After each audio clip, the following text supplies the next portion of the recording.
The S&P 500 is at all-time highs, and this coming week, the Fed is about to cut interest rates. Now, believe it or not, we've actually had this scenario happen a few times.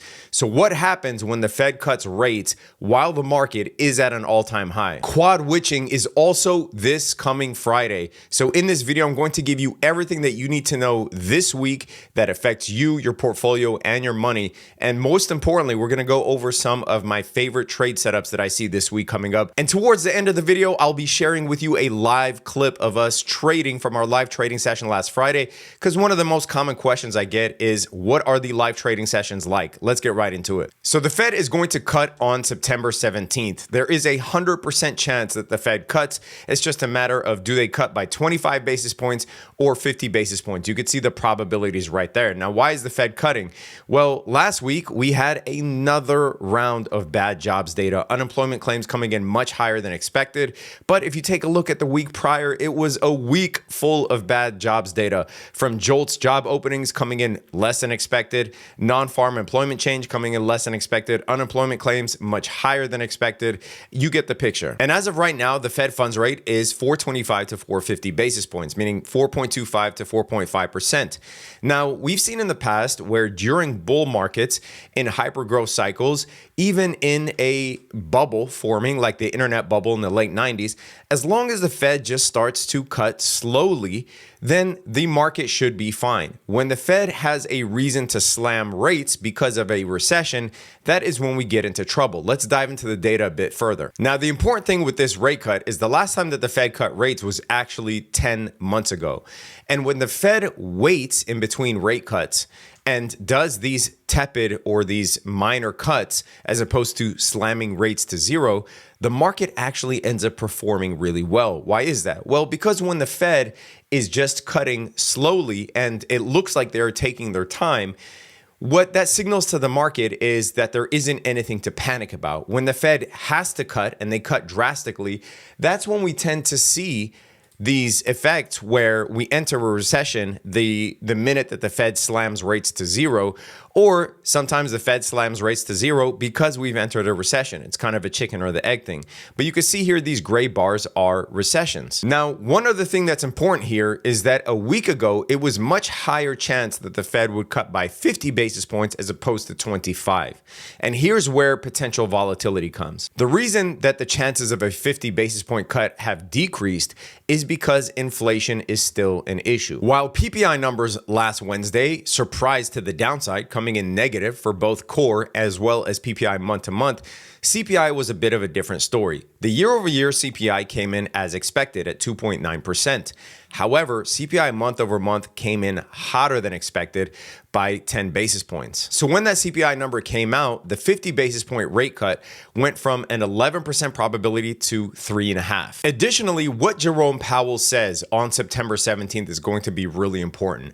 If he signals that they are cutting rates because they are seeing trouble, that can spook the market in the short term. This has actually happened quite a few times. When you look here at the next month or next 3 months, after a Fed rate cut where the Fed waits 5 to 12 months to cut, we have had actually many negative 1 month returns and many negative 3 month returns that actually look pretty significant. So there obviously could be an opportunity here if we do get a correction as a result of this, depending on what he says and how much they cut by. One other thing to note, because one of the unique situations here or unique aspects of this situation is that the S&P 500 is at all-time highs. So have we had occurrences in the past where the Fed cuts rates while the S&P 500 is at all-time highs? The answer is yes. Here's that data. When the Fed has cut rates while the S&P 500 is within 2% of an all-time high, you can see within the next month we have had some volatility. In the next 3 months, there is also some volatility as well. The important part is the next year has been green 20 out of 20 times. Now, before I get into my favorite trade setups this week, the last time that the Fed cut by more than expected was in 2024, September 2024 and November 2002. What happened to the market then? Well, on November 6, 2002, the market was reeling from a bear market from the dot-com crash. And so after the Fed meeting, what happened was the market actually declined by 15% thereafter, but that was the bottom of the market for years to come. September 18, 2024, the Fed was expected to cut by 25 basis points. They did a jumbo cut by 50 basis points, and the market continued to rally thereafter until February of 2025. And then you guys know what happened, Liberation Day and thereafter. Now, Friday, August 22nd, was Jackson Hole. This is when the Fed signaled that there might be an upcoming policy change. So this little run up that we see here from Jackson Hole to now is about 3%. Could that have been the front loading of the news or the expectation that the Fed was going to cut by 25 basis points? The answer is yes, it could. Right now, the Fed is expected to cut by 25. So if the Fed cuts by 25 and they don't really signal anything out of this world, we could see a little bit of volatility thereafter, because most of this 3% run up was the expectation that the Fed was going to cut by 25. So we could see a sell the news effect, but something that's not too drastic. If the Fed cuts, but they signal that they're cutting because things in the labor market are breaking, even though inflation could be rising, that could send fear into the market that could potentially give us one of these corrections. And by one of these corrections, I mean the ones that are on record when the Fed cuts within 2% of all-time high, and or one of these corrections when the Fed has waited 5 to 12 months before a cut.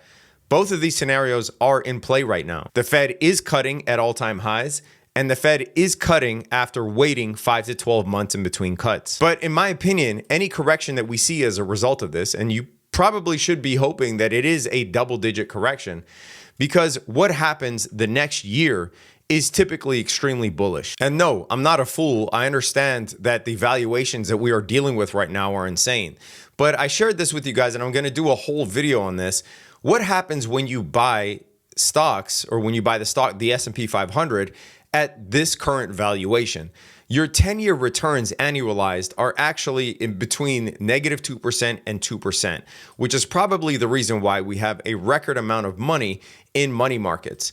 However, single-digit returns, like what could happen within a given year when markets are at this valuation, we've had many one-year returns that are in the double-digit percentage points. This is why I said that this reminds me very much of the late 90s. This is very much tracking what we saw in 1998, where this bull market can have outstanding returns for the next year or two, but in reality, the 10-year annualized returns, not very great at this point. So here are the short and midterm setups that I'm looking at. And if you want to trade live with me every single day, link is in the description below. I go live every day at market open, and you will see a clip of that towards the end of the video. So here are the setups. Tesla with an absolute monster breakout. Congrats to those of you who have been paying attention to the videos the last couple of months, paying attention to this pattern.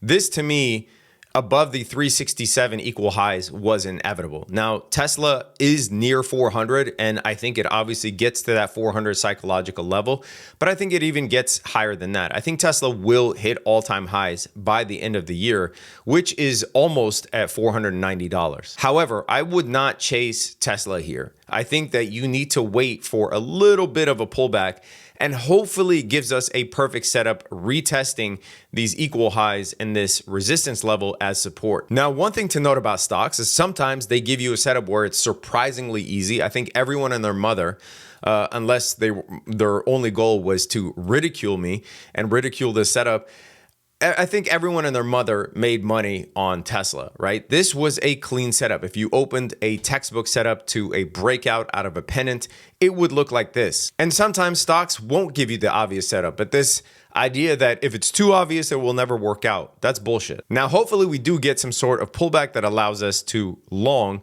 to some of these resistance levels. 420 is a resistance level. Ironically, we also have a resistance level at 440 and then all-time highs at around 490. A stock that I'm looking to pick up for deep value in the long term, not just yet, but it has to show me support, because right now it's a falling knife. But Chipotle is starting to look really attractive. This is a stock that was trading near 70, is now trading at 38. And we do have a major support resistance level at around the $35 mark. You could see here that this was support, but also was previous resistance. Robinhood is one that I hope gives us a correction. We traded Robinhood because of the potential announcement that it would get, that there would be an announcement that it would enter the S&P 500. That was already announced. Now it's going to enter the S&P 500 on the 22nd. On the 17th, we have the FOMC rate cut, and then on the 19th, we have the quad witching. Quad witching is basically when futures expire, when options expire, and when options on futures expire, all on the same day. So I'm hoping that type of volatility can bring us a sell the news effect on Robinhood, because I think any correction here will be welcomed. After Robinhood enters the S&P 500, we know what stocks look like after they enter the S&P 500. Over 90% of the time, they are always higher than before they entered the S&P 500, especially if it's a stock that has a lot of volume and a lot of hype behind it. Now, while the market was rallying, Amazon actually dropped 5% in 3 days, seeing some profit taking. So what I want to see is if this support level here is established for a move back to all-time highs. And the last setup that I'll give you here that I'm looking at is Ethereum. I want to see if Ethereum does get rejected here from this daily fair value gap. Can Ethereum get rejected and take out these lows and retest that 4,000 level? I gave you guys BitMine Immersion Technologies. This is the ETH fund that Tom Lee heads. And I showed you this pattern here. I personally did not enter it yet because I was actually waiting for ETH to take out those equal lows. But I did give you this trade idea in my last couple of videos. And we did see a nice breakout, having a 15% day last Monday. I'm currently not going to chase this. I am tracking what BMNR does by looking at Ethereum. Now, Ethereum can definitely come into this daily fair value gap and rally from here to break the all-time highs at around 5,000. But if we do close below this daily fair value gap here, then I will be expecting Ethereum to test these equal lows and test this previous high and test that psychological level of 4,000. And I'm hoping that maybe some of the volatility because of quad witching and because of the rate cuts can potentially give us that opportunity.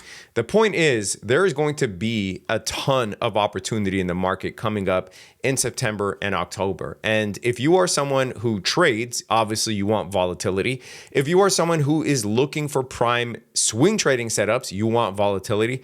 And if you are someone who is looking for long-term setups to add some of your favorite stocks, you definitely want to see a correction, and preferably a double-digit correction. And hopefully some of the data that we looked at matches up with what is currently going on and with the Fed's narrative, because in my opinion, you want to see that. The market needs to cool off in order to provide some asymmetric bets.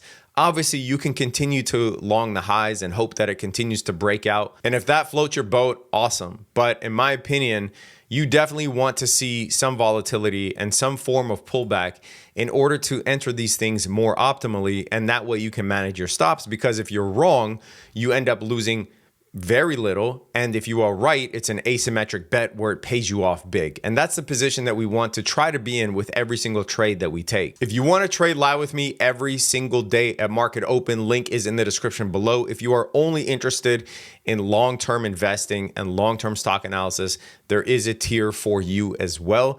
And I want you guys to stick around till the end of the video to watch the clip of one of our actual live sessions where we are live trading with the group of 1,000 traders. And not only that, but there's an active chat where we are discussing ideas all day. So it is a very collaborative group, and it definitely feels like family, where we are sharing ideas with each other. And it's not just me, other members who are boss traders who have done really well on their accounts are also sharing ideas, trying to provide the group with value. Let me know what you think the Fed is going to do in the comment section below. Let me know some of the favorite setups that you are looking at, as well as what stocks are you salivating to buy at the moment. Subscribe to the channel, hit that notification bell. Stay safe out there, traders. Peace. Have a great week. Like I said, I think Amazon can turn into a long here. I'll go next week's 230 calls. 232.5 next week has a good bid ask. Holy boner on Amazon. Those 232.5 calls are killing it. Took half off. I have 25 contracts left. Okay, we just hit 8:30. Filled the 15-minute fair value gap. I don't want to get too greedy here. I'm okay with 30%, but netted a cool 2,500 on Amazon, which definitely makes up for the little NQ loss I had. I mean, the NQ loss was 320, 330.